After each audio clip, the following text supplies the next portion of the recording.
కేంద్రం విడుదల చేసిన బడ్జెట్ ఎంతో అద్భుతంగా ఉంది అంటూ కితాబ్ ఇచ్చారు మంత్రి మాణిక్యాలరావు. అయితే టీడీపీ నేతలు ఎందుకు అంత ఇరిటేట్ అవుతున్నారో అర్థం కావడం లేదు అంటూ వ్యాఖ్యానించారు. అయితే మంత్రి గారికి ఏపీ ప్రజల యొక్క మనోభావాలతో పనిలేదా? ఒకసారి బడ్జెట్ విషయంలో మంత్రి గారు ఈ నియోజకవర్గంలోకి వెళ్లి ఇదే విషయంపై మాట్లాడి చూడండి. ప్రజల నుంచి మేధావుల నుంచి వచ్చే ప్రతిస్పందన తర్వాత ఈ మాటలు మాట్లాడండి అంటున్నారు టీడీపీ నేతలు. అంతేకాదు కేంద్రానికి మద్దతుగా మాట్లాడుతున్న మాణిక్యాలరావు ఇంకేమన్నారంటే, మంత్రి మాణిక్యాలరావు మాట్లాడుతూ అన్ని రాష్ట్రాల్లాగే ఏపీ అభివృద్ధికి బీజేపీ కట్టుబడి ఉందని, ఏపీని అవసరమైన సందర్భాల్లో ప్రత్యేకంగా చూస్తున్నామని ఆయన చెప్పారు. డిపిఆర్ లేనందునే రాజధాని అమరావతికి నిధులు రాలేదని చెప్పారు. రాష్ట్రాలు వేరు, ఆంధ్రప్రదేశ్ వేరు అని టీడీపీ నేతలు కొందరు చెప్పడం కరెక్ట్ కాదని అన్నారు. ఏపీకి అన్యాయం అనేది మిత్రపక్షంలోని కొందరి వాదనని అన్నారు. వాళ్లు బడ్జెట్ రికార్డ్స్ చూడలేదని, చూస్తే ఇలా మాట్లాడరని అన్నారు. పోలవరం పూర్తి చేయాలనే లక్ష్యం మాదని అన్నారు మాణిక్యాలరావు. అయితే బడ్జెట్ పైన పూర్తి స్పష్టత రావాల్సి ఉందని, దేశంలోని అన్ని రాష్ట్రాలలాగే ఏపీ ఉందని, ఏపీని కేంద్రం పట్టించుకోవడం లేదు అనడం మంచిది కాదని అన్నారు. 50 లక్షల కుటుంబాలకు హెల్త్ స్కీమ్ ఉందని, అందులో ఏపీ కూడా ఉందని చెప్పారు. బీజేపీ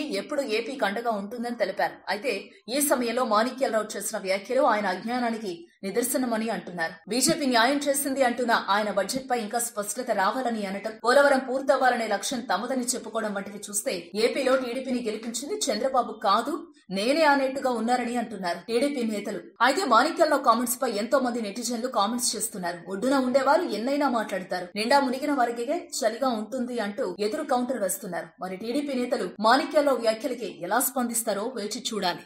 ఆరోగ్యవంతమైన జీవితం కోసం మనం పాటించాలి కొన్ని నియమాలని. చిన్ని చిన్ని చిట్కాలతో చింతలేని జీవితాన్ని ఎలా గడపాలి అనే దానికి వీక్షిస్తూనే ఉండండి మన ఆరోగ్యం యూట్యూబ్ ఛానల్. మరిన్ని ఆరోగ్య సూత్రాలకు సబ్స్క్రైబ్ చేసుకోండి.